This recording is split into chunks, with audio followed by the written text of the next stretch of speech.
को लो। त्रिलोक में मेरे लिए कुछ करना आवश्यक नहीं पार्थ, और त्रिलोक में ऐसा भी कुछ नहीं जिसे मैं प्राप्त करना चाहूँ और प्राप्त ना कर सकूं। फिर भी मैं तुम्हारे सामने हूँ, कर्म कर रहा हूँ पार्थ, कर्म कर रहा हूँ। ये दिखला रहा हूँ, ये सिद्ध कर रहा हूँ कि निष्काम कर्म के मार्ग पर चलते हुए जीवन व्यतीत करना संभव है।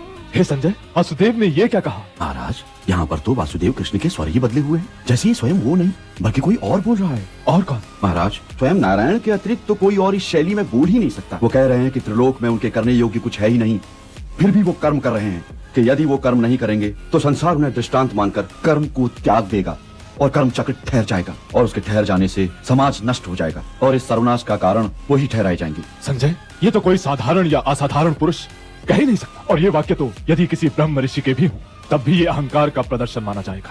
किंतु वासुदेव के उच्चारण में तो अहंकार की झलक भी नहीं थी महाराज। इसी ने तो मुझे भी भयभीत कर दिया है संजय। यदि वो इस स्वर में मुझसे भी धनुष उठाने को कहें तो अपनी नेत्रहीनता भूलकर मैं भी धनुष उठा लूंगा।